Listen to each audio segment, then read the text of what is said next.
Hi friends, welcome back to our YouTube channel మీ చరణ్జాక్ష. So కొత్త కాన్సెప్ట్, ఎవ్వరికీ తెలియని కాన్సెప్ట్ని నేను మీకు ఎక్స్ప్లెయిన్ చేస్తున్నాను కదా, అదే అడినాయిడ్ అండ్ టాంజిల్స్. సో ఈ కాన్సెప్ట్లో మీకందరికీ మంచి మంచి ఇన్ఫర్మేషన్ని పాస్ చేసి మీ పిల్లల్ని మీరు ప్రొటెక్ట్ చేసుకోవాలి అనే ఉద్దేశంతో నేను ఈ వీడియోస్ చేస్తూ ఉన్నాను. సో మీ అందరికీ ఈ వీడియోస్ యూజ్ఫుల్ అనిపించాయంటే ప్లీజ్ లైక్ చేయండి, షేర్ చేయండి అండ్ కామెంట్ చేయడం మర్చిపోవద్దు. సో మనం వీడియోలోకి వెళ్ళిపోయే ముందు ఒక చిన్న రిక్వెస్ట్, కొత్తగా మన ఛానల్ ఎవరైనా చూస్తామంటే ప్లీజ్ సబ్స్క్రైబ్ చేసుకోండి. అండ్ మీరు సబ్స్క్రైబ్ చేసుకుంటే నేను వీడియో పెట్టగానే మీకు నోటిఫికేషన్ వచ్చేస్తుంది. సో మనం వీడియోలోకి వెళ్ళిపోదాం. ముందు వీడియోస్లో అసలు అడినాయిడ్ అంటే ఏంటి, టాంజిల్స్ అంటే ఏంటి, అడినాయిడ్ వచ్చింది అని పిల్లలకు ఎలాంటి సిమ్టమ్స్ కనిపిస్తాయి, ఎలాంటి ఏజ్ పిల్లలకు వస్తాయి అనేది ఎక్స్ప్లెయిన్ చేశాను కదా. సో ఆ వీడియోస్ అన్ని సిరీస్గా నేను ఐబార్లో అండ్ ఎండ్ కార్డ్స్లో ఇస్తాను, మర్చిపోకుండా చూసేయండి. ఆ ముందు వీడియోస్ చూస్తేనే మీకు ఈ కాన్సెప్ట్ అనేది ఫస్ట్ నుంచి చూస్తేనే వీడియో అర్థమవుతుంది. మధ్యలో చిన్న చిన్న బిట్స్ చూస్తే ఏమీ అర్థం కాదండి, ఎందుకంటే కొత్త కాన్సెప్ట్, ఎవరికీ తెలియని కాన్సెప్ట్ కాబట్టి చాలా అర్థం చేసుకోవడానికి కష్టమవుతుంది. సో ఫస్ట్ నుంచి ప్రతి వీడియోను చూడండి, సో ఈజీగా అర్థమవుతుంది. సో ఈరోజు ఏంటి అంటే, నేను ఆల్రెడీ సిమ్టమ్స్ ఏంటో చెప్పాను కదా. సో చాలామంది పిల్లలకి ఈ ప్రాబ్లం ఉంది అని తెలీదు. మనకి ఫైనల్గా డాక్టర్ దగ్గరికి ఏదైనా బాగా ఎఫెక్ట్ అయినప్పుడు, అంటే ఇది ఎన్ని ఇయర్స్కి మనకి బయటపడుతుందో తెలుసా అండి? ఫస్ట్ 1 మంత్కి 2 మంత్స్కి అనుకుంటున్నారా? కాదు, 1 ఇయర్ 1.5 ఇయర్కి. అంటే ఈ ప్రాబ్లం స్టార్ట్ అయిన దగ్గర నుంచి బాడీలో అంత నష్టం అంతా జరిగిపోయిన తర్వాత పిల్లలు బాగా ఎఫెక్ట్ అయిపోయి దానివల్ల ప్రాబ్లం అంతా ఫేస్ చేసిన తర్వాత మనకి బయటకు వస్తుంది. ఎందుకంటే మనకి సిమ్టమ్స్ తెలియదు కదా. సో సిమ్టమ్స్ అన్నీ చిన్నగా తెలియకుండా నార్మల్ సిమ్టమ్స్ ఉండడం వల్ల మనం ఏమీ రికగ్నైజ్ చేయలేకుంటున్నాం. పిల్లల్లో ఏం జరుగుతుందో తెలియకుంటుంది. సో తెలియకపోవడం వల్ల మనం దాన్ని నెగ్లెక్ట్ చేయడం వల్ల కూడా పిల్లలు జలుబు వచ్చినా, ఏదైనా డిఫరెంట్ సిమ్టమ్స్ కనిపించినా మనము దానిని లైట్గా తీసుకోవడం వల్ల ఒక 1.5 ఇయర్కో 2 ఇయర్స్కో, అంటే మ్యాక్సిమం 1 ఇయర్ తర్వాత నుంచి ఇది హెవీ అయిపోయి 1 ఇయర్ తర్వాత నుంచి 2 ఇయర్స్ లోపు మనకి ఆ ప్రాబ్లం అనేది ఎక్స్పోజ్ అవుతుంది. ఎట్లా ఎక్స్పోజ్ అవుతుంది అంటే, సడన్గా మన చెవులకు వినిపించే బ్లాస్టింగ్ న్యూస్ ఏంటి అంటే సర్జరీ. వితిన్ 2-3 డేస్లో మీ పాపకు సర్జరీ చేసేయాలి అని చెప్పారు డాక్టర్ నాకు. అసలు మేము షాక్. 2-3 డేస్లో సర్జరీ ఏంటి, అది కూడా not a small surgery, big surgery. అంటే విన్ ఛాన్సెస్ అనేది డౌటు, ఏమీ తెలీదు. అసలు మనకు ఆ కాన్సెప్ట్ ఏంటో తెలియదు, ఆ నేమ్స్ ఏంటో తెలియదు, ఏమీ తెలీదు. డాక్టర్ మన ముందు బ్లాస్ట్ చేసిన న్యూస్ ఏంటంటే వితిన్ 2-3 డేస్లో మీరు ఇమీడియట్గా సర్జరీకి వెళ్ళిపోవాలి. అసలు పేరెంట్స్కి ఈ వర్డ్ వింటే, ఈ సెంటెన్స్ వింటే ఎలా అనిపిస్తుంది మీరు ఒక్కసారి ఆలోచించండి. ఇమ్మీడియట్గా మన పిల్లలకి సర్జరీ చేయాలి, అది కూడా కాస్ట్లీ సర్జరీ అన్నప్పుడు మనకి ఆ ఫీలింగ్ ఎలా అనిపిస్తుంది? చాలా షాకింగ్గానే కాదు, ఫస్ట్ భయపడతాం కూడా, చాలా అంటే చాలా భయపడతాము. సో భయపడడం వల్ల మేము కూడా డాక్టర్ని ఏం అడిగాము అంటే, అసలు ఫస్ట్ ఇది ఏంటి, ఎందుకు వచ్చింది అని అడిగాము. తనేమి డాక్టర్ అయితే నేను నేమ్స్ ఏమి ఎక్స్ప్లెయిన్ చేయాలనుకోవట్లేదు, అసలు వాళ్ళ నేమ్ని బయట పెట్టాలనుకోవట్లేదు. కానీ తనకు ఎంతవరకు తెలుసో తెలియదు, కానీ తను ఏమీ చెప్పలేదు. తను ఎంత నెగిటివ్గా తీసుకుంది ఆ డాక్టరు అంటే, మనకి అడినాయిడ్ టాంజిల్స్కి ట్రీట్ చేసే డాక్టర్ కూడా చాలా అంటే చాలా ఇంపార్టెంట్. ఎంతో ఎక్స్పీరియన్స్ ఉండి వాళ్ళు సక్సెస్ఫుల్గా కంప్లీట్ చేశారు చాలా సర్జరీస్ అంటేనే వెళ్ళాలి.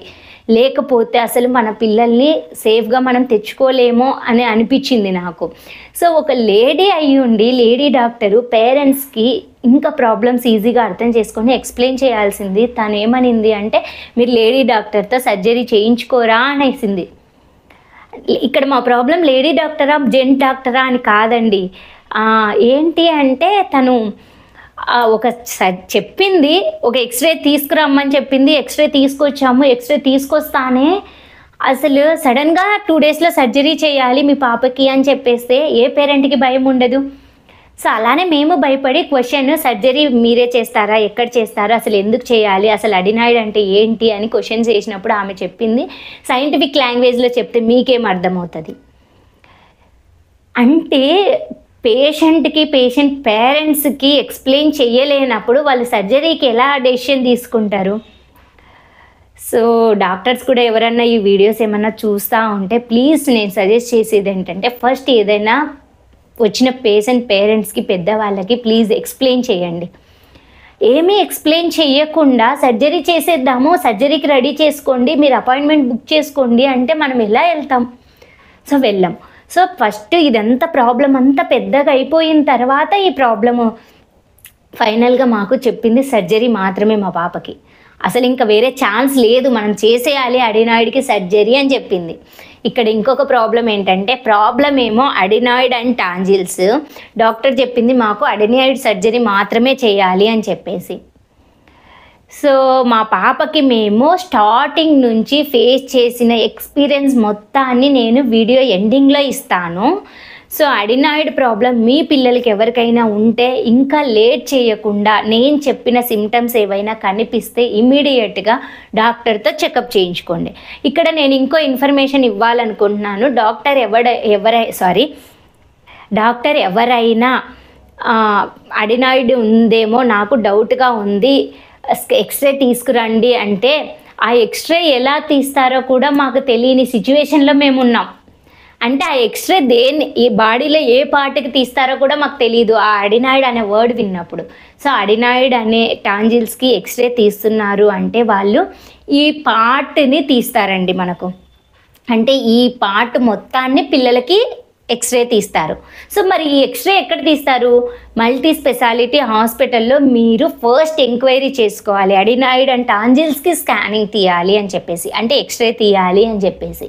ఈ విషయం మాకు తెలియక మేము డెంటల్ హాస్పిటల్లో ఎక్స్రే తీస్తారేమో అనుకున్నాం. సో డెంటల్ హాస్పిటల్లో ఎక్స్రే తీస్తారేమో అని చెప్పేసి అదే టైంలో మేము ఊరు వెళ్ళాల్సి వచ్చింది. సో ఊరు వెళ్ళినప్పుడు యాక్చువల్గా మా తమ్ముడు డాక్టర్గా వర్క్ చేస్తాడు. ఫస్ట్ తనకి ఇన్ఫర్మేషన్ చెప్పేసి తనని కనుక్కొని తర్వాత ప్రొసీడ్ అవుదాము అని చెప్పేసి అనుకున్నాము. సో అడినాయిడ్ టాంజిల్స్ ఎక్స్రే అని క్లియర్గా మల్టీ స్పెషాలిటీ హాస్పిటల్లో కనుక్కోండి. అసలు అన్ని చోట్ల అడినాయిడ్ అండ్ టాంజిల్స్కి ఎక్స్రేస్ తీయరు. మేము అనుకుంది డెంటల్ హాస్పిటల్లో, అంటే ఎందుకంటే ఇది ప్రాబ్లం అంతా టీత్లో స్టార్ట్ అయింది కదా, సో నోటికి తీస్తారేమో అనుకున్నాము. కాదు, మొత్తం తీస్తారు, మొత్తం హెడ్ అండ్ నోటికి. ఎందుకు అంటే ఇయర్, నోసు అండ్ మౌత్ కలిసే ప్లేస్ దగ్గర అది కనిపించాలి. ఎంత స్ప్రెడ్ అయ్యింది, ఎంత పెద్దగా అయ్యింది, దాని రేంజ్ కన్నా పెరిగిపోయిందా, దాని రేంజ్ ఎంత ఉండాలి, ఇవన్నీ కనపడడానికి ఆ స్కానింగ్ చేస్తారు. సో ఫస్ట్ ఆ ఎక్స్రే తీయించుకోవడానికి చాలా హాస్పిటల్స్లో ఆ ఫెసిలిటీస్ ఉండవు. ఉండే హాస్పిటల్లో మీరు ఎక్కడైనా వెళ్తున్నారు అంటే కనుక్కొని పెద్ద పెద్ద హాస్పిటల్స్లో కరెక్ట్గా అడినాయిడ్ అండ్ టాంజిల్స్కి స్కానింగ్ చేసే హాస్పిటల్స్ ఏవైతే ఉంటే ఆ ఎక్స్రే మాత్రమే తీయించుకోండి. ఏదో మనకు తెలియదు కదా, టీత్కి వచ్చింది కదా అని డెంటల్ హాస్పిటల్కి వెళ్తే యూజ్ ఏమి ఉండదు.